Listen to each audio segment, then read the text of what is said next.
du journal sur FM Télévision. Mesdames et messieurs, bonsoir et bienvenue. Tout de suite, le journal. Rétrospective, mesdames et messieurs, merci de la...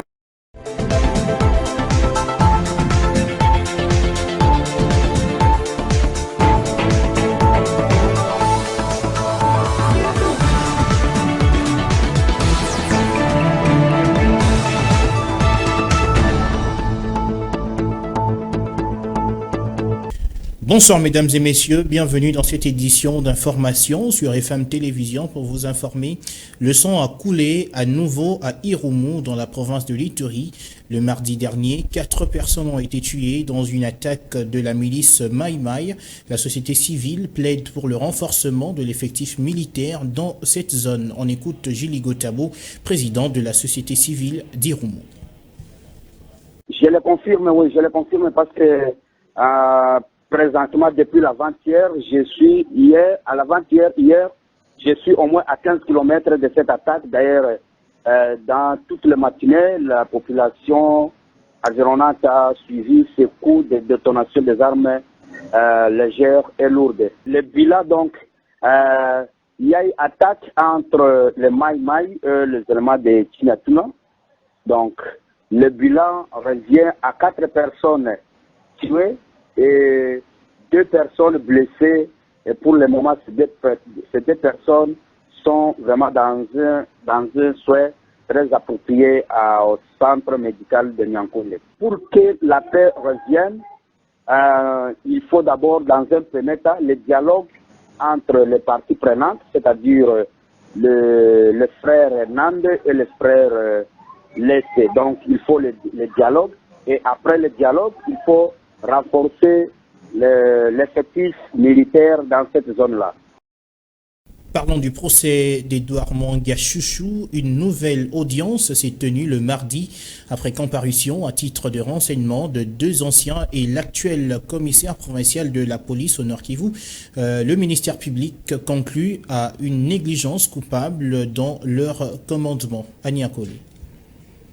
Selon le colonel Hippolyte Ndaka, magistrat du ministère public, qu'il a dit au cours de cette audience, ces responsables de la police passés devant la barre démontrent qu'ils ne contrôlaient pas convenablement leur service au quotidien. Il s'agit notamment du général Awashango, commissaire divisionnaire du Nord Kivu au moment de fait, du général Placide Nyembo qui a dirigé la police de cette province de 2017 à 2019, du général Xavier Abavan, actuel commissaire divisionnaire, et de Van Kassongongo qui a travaillé comme adjoint à ces derniers. Ces responsables de la police étaient invités pour éclairer la religion du juge sur l'identité des policiers commis à la garde à la société minière S1B située à Massissi dans le Nord Kivu, réputée appartenir au député national Edouard Mwanga Chouchou, ainsi que sur les armes qu'ils utilisaient. Pour le ministère public, parmi les policiers qui sécurisaient ces sites miniers figuraient des éléments du AM23 et du CNDP. Ces éléments commis à la garde de la C1B étaient en majorité issus de l'ethnie Tutsi. Dans leur comparution, ces responsables de la police du Nord Kivu se sont rejetés des responsabilités. Les commissaires divisionnaires ont affirmé que les bulletins de ces services étaient élaborés par leurs adjoints et qu'ils ne contrôlaient pas pour savoir si les éléments y repris étaient effectivement enrôlés à la police. Ils reconnaissaient cependant qu'en vertu du contrat de gardiennage signé avec l'État congolais à travers la police, la société S1B n'est payée que pour 43 policiers, alors que sur le site, ils étaient au nombre de 86 éléments qui s'est relevé. Un autre problème qui s'est posé avec la comparution de ces renseignants est celui des armes à la disponibilité de ces détachements de C1B. Ces responsables de la police n'ont pas pu dire exactement le nombre et les types d'armes dont disposaient ces détachements, moins encore si elles restaient dans un dépôt après relève où chacun des éléments pouvait en disposer à dessein. Rappelons que le député national Edouard Mwanga Chouchou est poursuivi pour détention illégale d'armes et munitions de guerre, participation à un mouvement insurrectionnel et espionnage. Fin de la mission de Jean-Pierre Bemba dans la province du Nord Kivu le mardi avant de regagner Kinshasa. Le vice-premier ministre en charge de la défense a tenu des réunions avec les partenaires de la RDC en matière de sécurité. Reportage. Fin de la toute première mission officielle du vice-premier ministre et ministre congolais en charge de la défense nationale et ancien combattant à Goma ce 13 juin 2023. Avant son embarquement à l'aéroport international de Goma, son Excellence Jean-Pierre Bemba Gombo a présidé une réunion marathon au gouvernorat de la province avec tous les partenaires dans les opérations militaires en province du Nord Kivu. Même si rien n'a filtré de cette rencontre, on peut noter la présence de la MONUSCO, la CIRGL, l'EAC, le mécanisme conjoint de vérification de la CIRGL, le mécanisme ad hoc de Luanda et les commandants de grandes unités des forces armées de la République démocratique du Congo.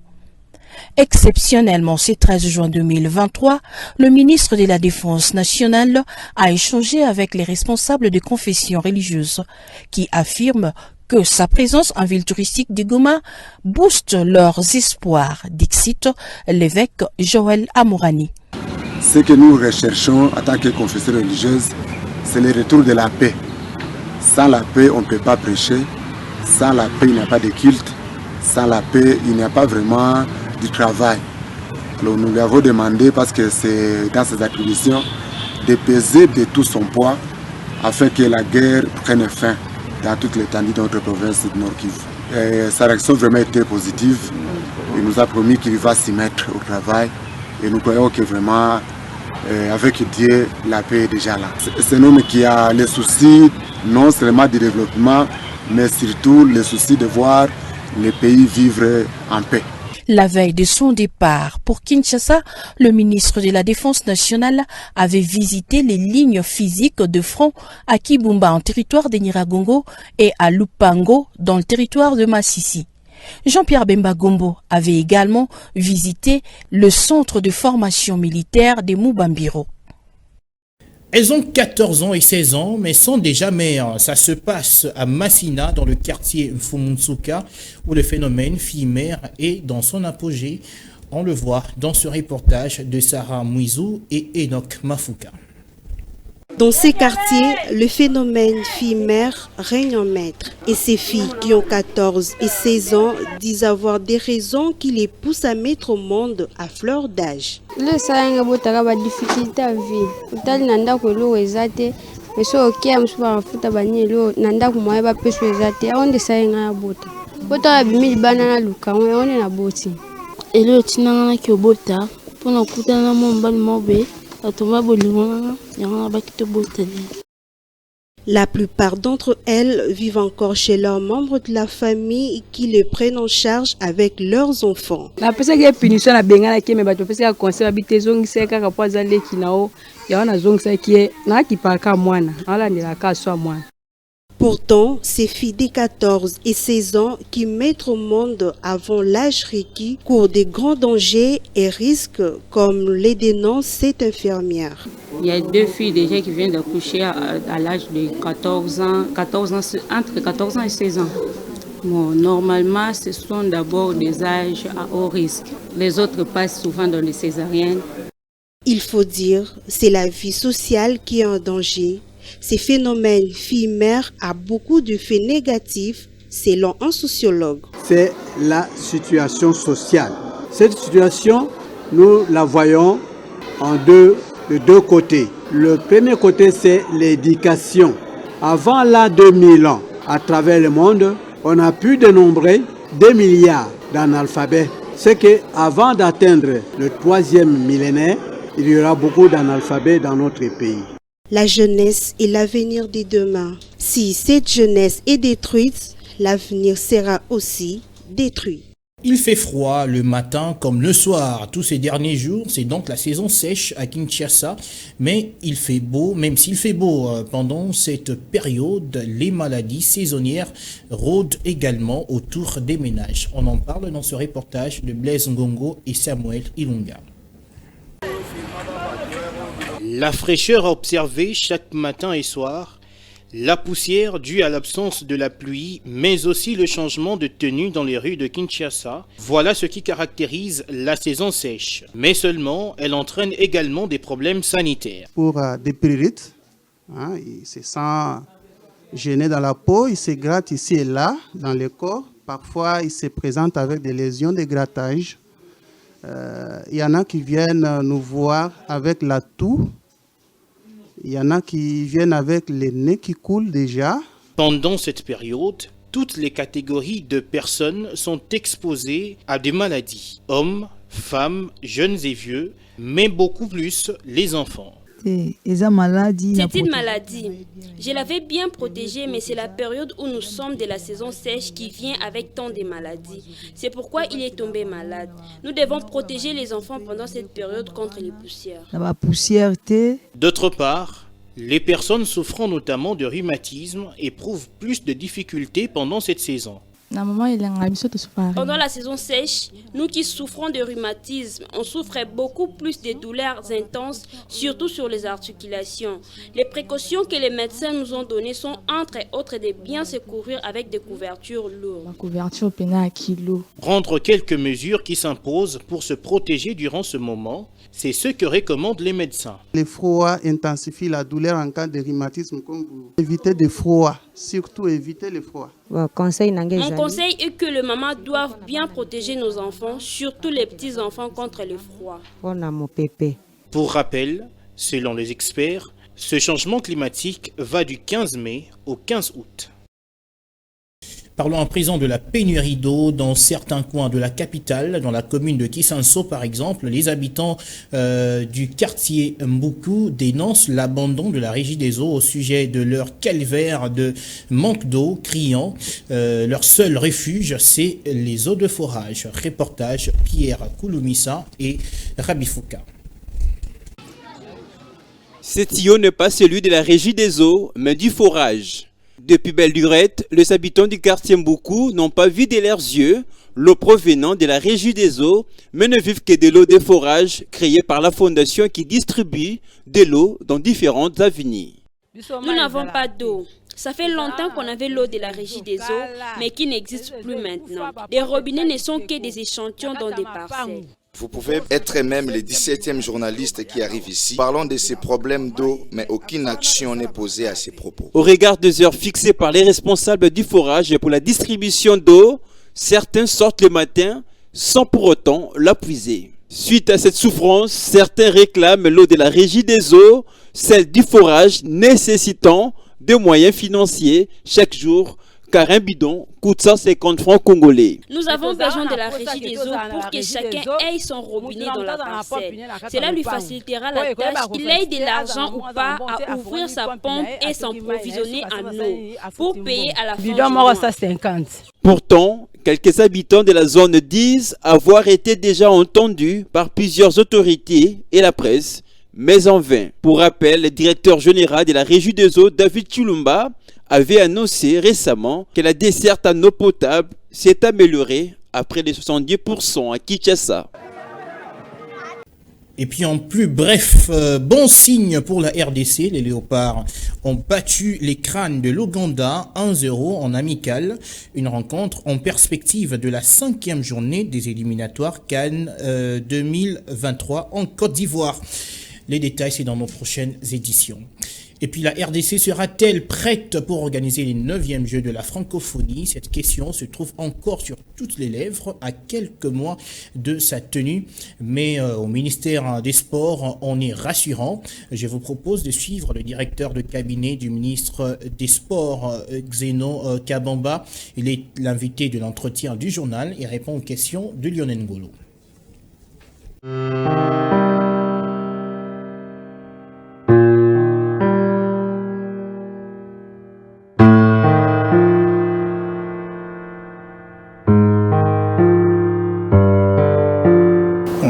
Merci d'abord, je vous remercie pour l'intérêt que vous avez porté sur l'organisation des préparatifs des Jeux.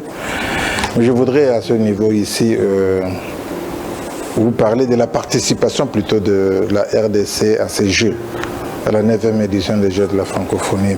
Mais s'il faut effleurer un peu par rapport à l'organisation, je pense que tout se prépare normalement et nous pouvons même rassurer l'opinion que les Jeux auront bel et bien lieu à Kinshasa dans des conditions normales.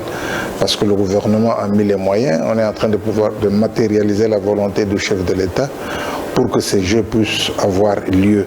Et ils auront bel et bien lieu à Kinshasa du 28 juillet au 6 août 2023.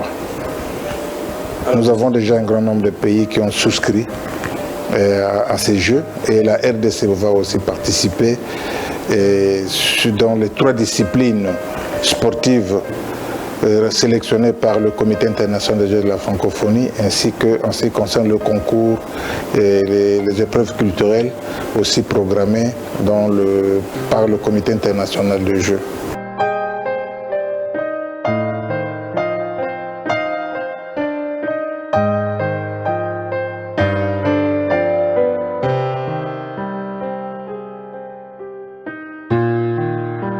Les fédérations sont prêtes depuis que nous avions obtenu l'organisation des Jeux parce qu'il y avait et l'organisation et la participation. Nous avons souscrit à participer à ces Jeux dans les 9 disciplines inscrites au programme des Jeux. Les athlètes se préparent déjà, évidemment sous la supervision de leurs responsables de la fédération. Toutes les fédérations ont mis les moyens pour que les enfants puissent se préparer en attendant la prise en charge par le gouvernement. Je pense au niveau du ministère, avec l'insistance, avec les orientations du ministre, nous avons déjà préparé les états des sommes qui sont déjà entrés. Nous attendons, dès que les moyens seront mis à notre disposition, les enfants seront mis dans un camp d'entraînement pendant au moins une trentaine de jours pour leur permettre de bien se préparer et être performants lors des Jeux qui vont démarrer. Et dès qu'ils entrent au camp d'entraînement, au sortir du camp d'entraînement, ils iront directement au village des Jeux pour participer maintenant à la 9e édition des Jeux.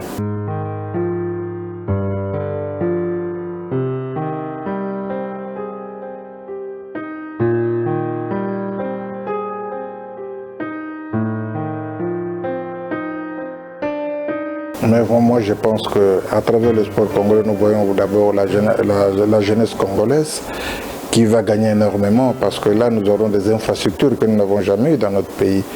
Il y a le stade de Martyr qui est en train d'être rénové, il y a le stade mythique, le stade de Tata Raphaël qui est en pleine réhabilitation et nous avons des infrastructures qui sont en train d'être construites.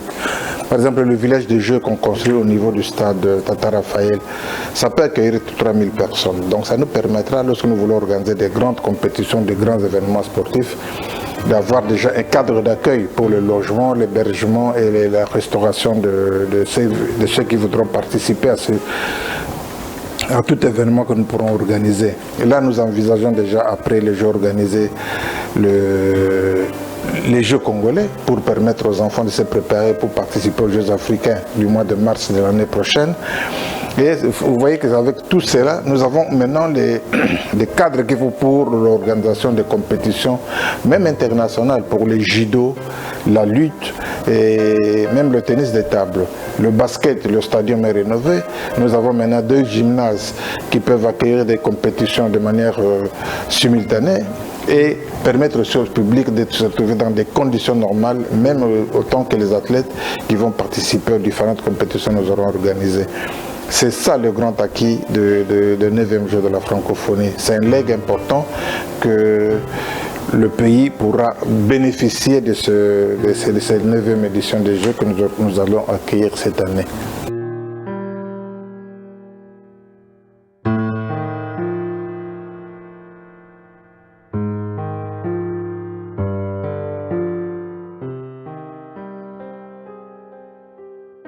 Je voudrais mettre un petit commentaire en tant que Congolais, comme tout Congolais, quoi.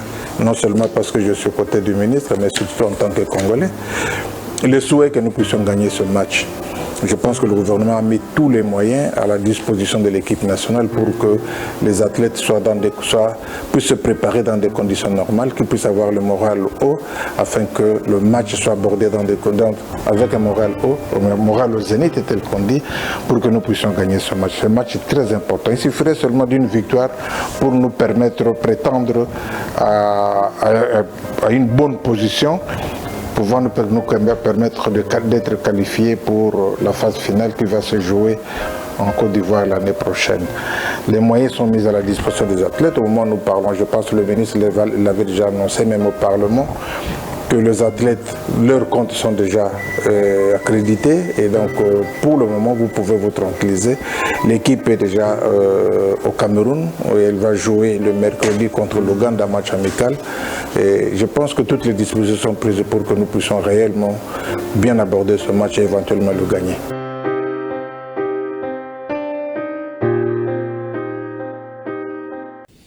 Voilà, c'est par cet entretien que nous bouclons complètement cette édition d'information. Madame, Messieurs, merci à tous de nous avoir suivis.